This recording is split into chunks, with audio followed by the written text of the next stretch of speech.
Bienvenidos al podcast de Soma. En cada episodio encontrarás información sobre las condiciones relacionadas con problemas de movilidad a través de entrevistas, relatos y pláticas con expertos con la finalidad de conocer más acerca del significado de vivir con enfermedades como el Parkinson, temblores, distonías o ataxias, y ampliar las posibilidades de mejorar la calidad de vida de las personas que las presentan. Este es un espacio para conectar, conocer y ayudar. Síguenos y ayuda a Soma a compartir esta información y así contribuir a crear conciencia y visualizar a las personas con esta problemática. Bienvenidos.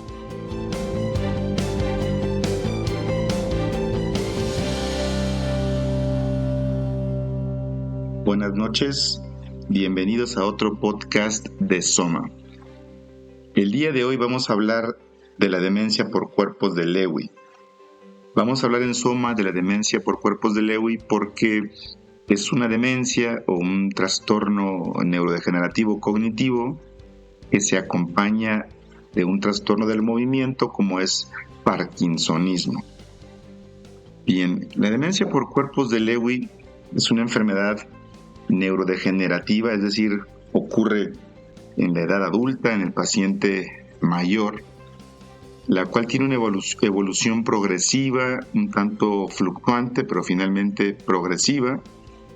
Y como les comentaba, sus principales síntomas son una demencia, es decir, un deterioro cognitivo, que suele acompañarse de parkinsonismo y de otras manifestaciones que vamos a ir platicando poco a poco a lo largo de este podcast. Con respecto a algunos datos epidemiológicos, esta se considera que es una demencia bastante frecuente y probablemente sea la más frecuente después de la enfermedad de Alzheimer, que es la más común, la más frecuente. Aproximadamente constituye un 10 a 15% de los casos de demencia que se confirman con estudios de necropsia. En algún estudio constituyó hasta un 9 a 10% de los pacientes mayores de 75 años.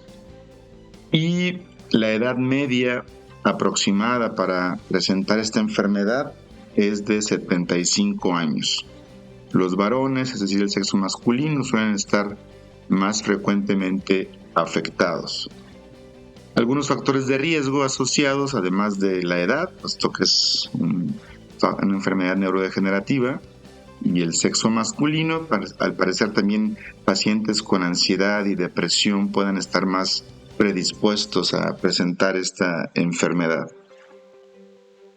Con respecto a algunos aspectos muy breves en cuanto a su mecanismo, pues hay algunas inclusiones, es decir, algunas proteínas anormalmente plegadas, digámoslo así, en el sistema nervioso, que se denominan cuerpos y neuritas de Lewy, principalmente en la corteza del cerebro.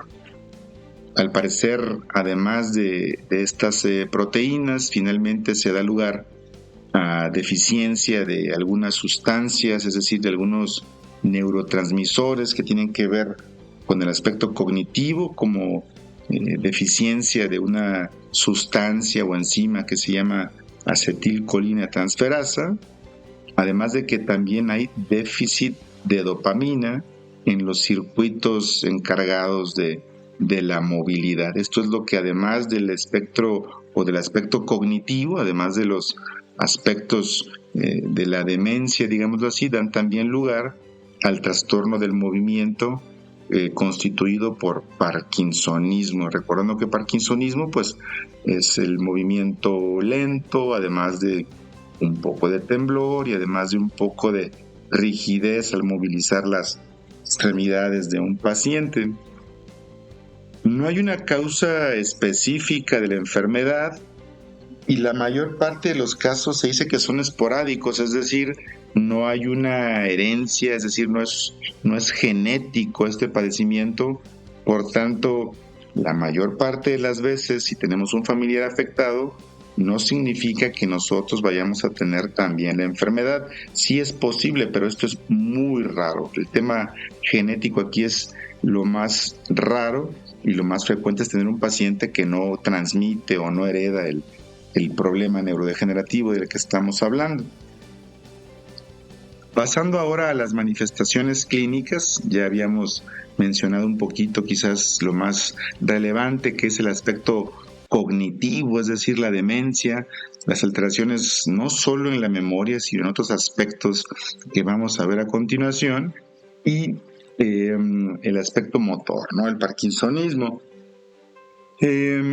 Aquí en el aspecto cognitivo, es decir, en la demencia, algunas de las capacidades afectadas se les conoce como capacidades visoespaciales y atencionales, además de las funciones ejecutivas. Pero bueno, ¿qué son las funciones ejecutivas?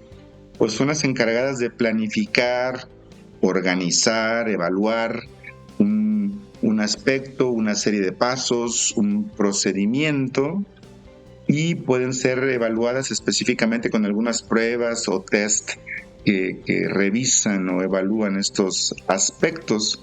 Hay algunos pequeños test que se pueden administrar en el consultorio, o algunas pruebas un tanto más específicas y extensas que se hacen ya por parte de algún colega de neuropsicología para evaluar estas funciones.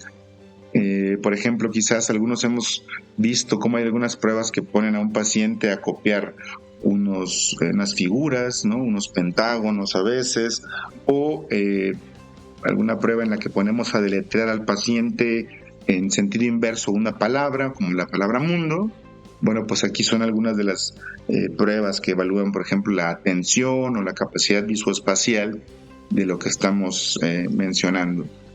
Por otro lado, pueden haber alucinaciones visuales también, es decir, ver objetos que no son reales. Y por cierto, es una manifestación relativamente temprana, es decir, precoz en el curso de la enfermedad, más frecuente incluso que en una demencia como la enfermedad de Alzheimer. Estas alucinaciones suelen ser bastante elaboradas, o sea, complejas, ¿no? El paciente puede ver no solamente una sombrita, no solamente alguien que pasa, ¿no? Sino pueden ser imágenes francamente formadas de personas, de animales, con colores, detalles, etcétera. Además, algunas de estas alteraciones que hemos estado mencionando pueden fluctuar, es decir, a veces el paciente puede estar peor en estos aspectos, peor en estas capacidades cognitivas, en las alucinaciones, en la atención, en el estado de alerta, y posteriormente el paciente mejora, o sea, el paciente está a veces mejor, está a veces peor, y a esto se le llama una fluctuación del aspecto cognitivo. Esto puede durar desde horas hasta días, y bueno, posteriormente el paciente vuelve a su estado habitual del estado cognitivo. Por otro lado, el parkinsonismo, ya lo comentábamos, lentitud de los movimientos, un poco de temblor también puede haber, rigidez, se presenta aproximadamente en un 25 a 50% de los casos al momento del diagnóstico. Habitualmente el Parkinson más común, digámoslo así, bueno, es un cuadro más tembloroso, con algo de rigidez y lentitud. Sin embargo, aquí puede ser un poco menos tembloroso, o sea, un poco más rígido. Es como un parkinsonismo rígido el que suele acompañar a la demencia por cuerpos de Levy o Lewy. Además, pues hay muchas alteraciones, le llamamos axiales, o sea, de la línea media, como alteraciones en la postura, alteraciones en la marcha. Como mencionábamos, un poco menos frecuente el temblor, característico de la enfermedad de Parkinson común o típica. Suelen haber algunas alteraciones muy características en el sueño, como es el trastorno de la conducta del sueño REM, así se llama, y es esta manifestación de que habitualmente todos los seres humanos, cuando dormimos, pues no tenemos tono muscular, o sea, estamos flácidos, estamos aguaditos. Aunque soñáramos que nos peleamos, pues no nos movemos. Sin embargo, los pacientes con este trastorno conservan el tono, y entonces lo que sueñan lo actúan. O sea, si sueñan que se están peleando, pues tiran golpes. Si sueñan que están cantando, pues el paciente canta o reza o habla durante el sueño. Y habitualmente esto es muy molesto para el compañero de cama, quien es habitualmente quien suele detectar el síntoma, porque el paciente pues no se da cuenta, el paciente está dormido. Además de que típicamente estos pacientes tienen sueños muy vívidos, muy amenazantes, y precisamente es la razón por la cual se asocian a conductas motoras, o sea, a movimientos, a golpes, a vocalizaciones, y bueno, pues con la consecuente lesión en ocasiones del compañero de cama o del mismo paciente, quien a veces puede caerse de la cama o lastimarse con la lámpara a un lado de la cama, etcétera. ¿Qué otros datos clínicos también podrían apoyar este trastorno? Bueno, suelen tener un poco de hipersensibilidad a antipsicóticos. Los antipsicóticos son algunos de los tratamientos que se usan para combatir las alucinaciones, para combatir la agitación, pero típicamente suelen tener mucho efecto malo, mucho efecto adverso sobre los pacientes. Por lo tanto, en caso de sospecharse esta entidad, pues no deben usarse, salvo los que se consideren seguros para estos pacientes. Algunos otros datos: estos pacientes pueden tener alteraciones autonómicas, es decir, alteraciones en la presión, en la frecuencia cardíaca, además ansiedad, depresión, entre otros. Entonces, ¿cómo se evalúa a un paciente que llega al consultorio con estos síntomas? Bueno, pues ya mencionábamos algunos tests, algunas evaluaciones cognitivas, ¿no? Para determinar cuáles son las áreas que están afectadas, qué tan afectadas están, y poder tener, digamos, el patrón que nos ayude a diferenciar este tipo de demencia de otra, como lo sería el Alzheimer, o como una demencia frontotemporal, entre otras. Además de estos tests, hay estudios todavía más complejos. Habitualmente hacemos estudios de imagen, desde una resonancia magnética de cerebro, para ver si hay algún patrón específico de atrofia cerebral o distinguir cualquier otra lesión diferente del aspecto neurodegenerativo, como sería atrofia. Hay algunos estudios todavía más sofisticados, estudios funcionales, le llamamos, que revisan el metabolismo cerebral, que pueden también tener algún patrón característico que nos ayude a distinguir esta demencia de algún otro tipo, y bueno, finalmente pues poder hacer un diagnóstico un tanto más preciso. Estos padecimientos pues son progresivos, tienen fluctuaciones. Sin embargo, bueno, pues existen algunos tratamientos que nos ayudan a tratar los síntomas.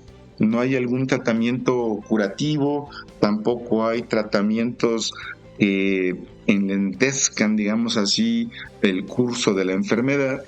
Sin embargo, existen algunos tratamientos que nos pueden ayudar con los síntomas, ya sean los cognitivos, es decir, las alteraciones ejecutivas, alteraciones atencionales, la memoria, que también puede afectarse.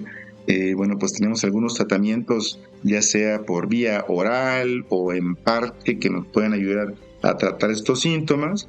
Y recordar que como otro componente muy relevante es el aspecto motor, es decir, el parkinsonismo que también presentan estos pacientes, pues también usamos medicamentos similares a los que usamos en la enfermedad de Parkinson común, digámoslo así, para mejorar el aspecto motor. Hay que ver cuál de los síntomas es el que más afecta al paciente para decidir cuál usar. Por ejemplo, si el paciente tiene mayor problema con el aspecto cognitivo, con el aspecto de la demencia, bueno, pues usamos los fármacos que nos ayudan con estos síntomas. Si el paciente también tiene mucho problema motor, o sea, problema con el parkinsonismo, pues también usamos los fármacos para el parkinsonismo. Y además hay otros medicamentos que son dirigidos, por ejemplo, cuando el paciente tiene muchas alucinaciones, o para cuando el paciente está muy deprimido o ansioso. También podemos echar mano de medicamentos un tanto más específicos para estos problemas.